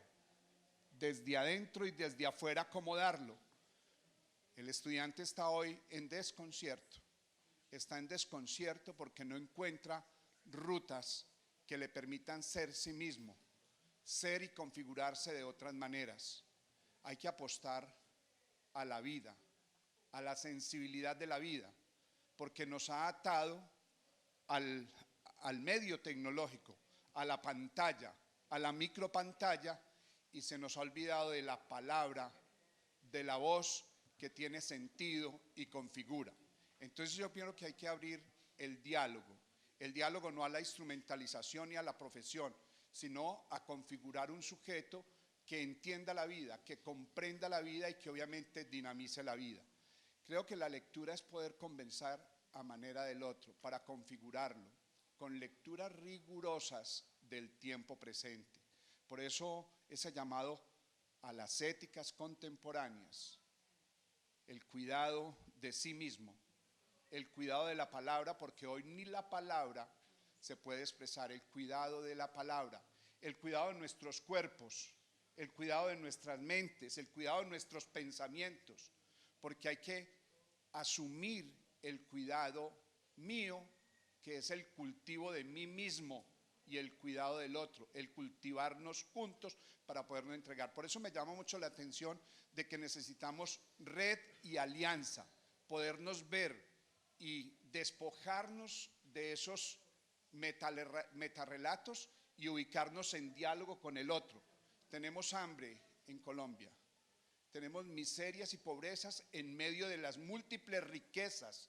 Son riquezas de agua, aire, alimento, de energía, que obviamente está creando conflictos, nos está creando, en términos de Edgar Morin, cegueras del conocimiento, no poder entendernos, que estamos a múltiples pisos térmicos, con multiplicidades de formas de vida, y que necesitamos darle posibilidades a ese contexto y a ese sujeto para que pueda vivir bien y vivir feliz. Gracias. Gracias, profesor. Cecilia, hablamos… Un minuto. Un minuto. Escuché con muchísimo interés todo lo que se dijo y muchas gracias, porque de todas maneras, como yo digo, cuando se viene a una actividad como esta, es oxígeno que toma uno. La enseñanza, a mí me ha tocado hacer mucha enseñanza de lo que ustedes llaman educación continua. Y quiero rápidamente tratar dos cosas. La primera es que la pregunta no es cómo le vamos a enseñar, la pregunta primera es ¿quién es mi estudiante? ¿Mi estudiante es un estudiante de formación inicial o un estudiante de formación continua? Porque hablemos de una cosa sencilla, la disponibilidad no es la misma. Y yo me confronto en Francia en este momento, que me toca dar clases. Cuando yo tenía 3 días para dar una formación en gestión de proyectos informáticos y sistemas, ahora me dicen, tiene una distancia y 2 presenciales. Y la distancia resulta de que tengo un mes y nadie lee las fichas que pongo. Mando mensajes, hola, ¿cómo están? Soy su nueva profesora, nos encontramos a tal fecha. Estamos a día -7, 0 respuestas. Entonces, y después me dicen a mí, pero todo lo que se hizo en el primer día tiene que haber sido adquirido ya. Entonces, primer problema. Segundo problema, si son formación inicial. Tengo una experiencia muy triste el año pasado aquí con una universidad que no va a nombrar, donde quise venir a buscar un practicante para que me haga un estudio de mercado y los profesores me dijeron, ¿pero en dónde lo va a alojar? Y yo le dije, no tengo oficina aquí.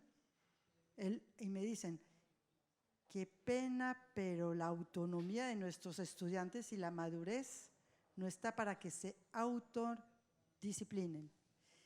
Y cuando yo hice, como por ejemplo, el año pasado, hace 2 años, un MOOC en especialización, perfeccionamiento de proyecto, ¿de qué me doy cuenta? Que si lo haces serio, te necesitas 10, 20, 30 horas en donde ellos te dicen que son 2 horas. Pero tal vez a otro le necesita 10 minutos. Entonces, ¿quién es mi estudiante? La primera cosa. Segunda cosa que me parece muy importante y que me vengo cuestionando es cómo se aprende. Y yo nunca he aprendido a aprender y me doy cuenta que nunca nadie aprende a aprender.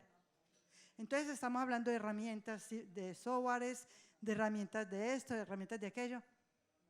Pero ¿y entonces cómo aprendo? ¿Cómo se me graba aquí? Y cómo lo que yo me grabé, no solamente lo voy a repetir, pero lo voy a transponer. Y me quedo, y digo yo entonces que, pues, no tengo ni, no sé qué decir ni cómo, pero me doy cuenta que la única, y hemos hablado de muchas cosas, y es de venir al básico. El joven que está aquí, ¿qué tiempo tiene para aprender? ¿Cómo se le está formando el cerebro? Y cómo con todas las herramientas que tengamos, ¿cómo va a recibir? Que no nos encontremos como dice mi madre, yo sé que di, ¿qué recibieron? No sé. No, tenemos la responsabilidad de saber qué recibieron, porque al fin les estamos otorgando un diploma que les va a convertir en profesionales. Entonces yo no puedo llegar con un diploma que me sirve de nada. Aprendí de memoria y no sé hacer nada. Perdón por haber sido larga, sabiendo que necesitaba poco tiempo. Quisiera cerrar la mesa temática con una invitación que el profesor Bruno quiere hacernos. En el marco de nuestro proyecto que hemos hablado, de nuestra colaboración más bien, con la Universidad de Caldas a Manizales, estamos organizando la Universidad de Montpellier con la Universidad de Manizales un coloquio que va a, ¿cómo se dice? Va a tenerse en octubre de este año, desde el 15 al 17 de octubre en Manizales. La convocatoria va a salir el 1 de marzo y es la, ¿cómo se puede decir? Cerramos así esta parte de esta colaboración Prefalco con los colegas de Manizales y con los colegas de Piura a Lima. Para el profesor Luis Hernando Amador. Hay un autor, yo conversaba hoy en el almuerzo con Guillermo Arizmendi de este autor, que me parece de una manera muy juvenil y que recoge toda una tradición filosófica, da pistas para que en distintos momentos y contextos podamos encontrar alternativas y elaborar alternativas ante esas nuevas éticas contemporáneas que nos corresponde elaborar. Ante la caída de los grandes relatos en un mundo de terrible incertidumbre, de enorme vértigo, en una sociedad líquida con miedos líquidos, en donde en cualquier momento oprimimos la tecla delete y nos liquidan porque nos despiden, etcétera, etcétera, en donde hay posverdad, en donde hay fake news, en donde hay mucha precariedad, en donde las políticas sociales han sido sustituidas por la psicologización de la política. Entonces cuenta más el escándalo de un presidente que pasar un proyecto de ley real que va a afectar a millones de ciudadanos, y es Byung-Chul Han. Byung-Chul Han es el filósofo más importante en este momento en Berlín. Es de origen coreano. Y el pensamiento de Byung-Chul Han recoge toda una tradición filosófica de Heidegger a Hannah Arendt y también pasa por sociólogos como Zygmunt Bauman. Analiza la sociedad del cansancio, la sociedad de la transparencia, la agonía de Eros, y nos da unas alternativas en una clave de lectura quizá oriental, y esto es lo valioso de él, recogiendo toda la tradición filosófica occidental para pensar lo virtual y la necesaria opacidad, óigase bien, de lo virtual hoy, porque pareciera que en un mundo en el que estamos obsesionados por la transparencia y por rendir cuentas a toda hora, lo que hacemos es eliminar la confianza. Y Byung-Chul Han, en esa obra que le digo que fue la última que ha traducido a Herder, de las primeras que él produjo, se llama El aroma del tiempo. Entonces a ustedes, queridos y queridas amigos y amigas, les recomiendo El aroma del tiempo. Bien, como ven ustedes, el tema se presta, creo que generaremos más diálogos, conversaciones en torno a lo que significa, implica el reto y el desafío para la educación de las humanidades digitales. No quiero terminar sin agradecerles la asistencia, la presencia, la escucha, la participación. Al maestro Eduardo Domínguez, bienvenido nuevamente. Tenemos profesores que nos acompañan desde la Universidad del Tolima, nos acompañan de Pasto también, de Nariño, nos acompañan profesoras de Bogotá, así que bienvenidos nuevamente a nuestra universidad. Gracias por estar, gracias por este espacio, nos vemos mañana en la siguiente mesa temática. En nombre del doctor Juan Carlos Trujillo Barrera, rector de la Corporación Universitaria de Sabaneta, Unisabaneta, de todo su equipo administrativo y académico, de nuestros aliados, les agradecemos su asistencia. De esta manera concluimos la jornada académica abierta por el día de hoy. Los invitamos para que nos acompañen el día de mañana a las 9 a.m. Agradecemos su presencia y les deseamos una feliz noche.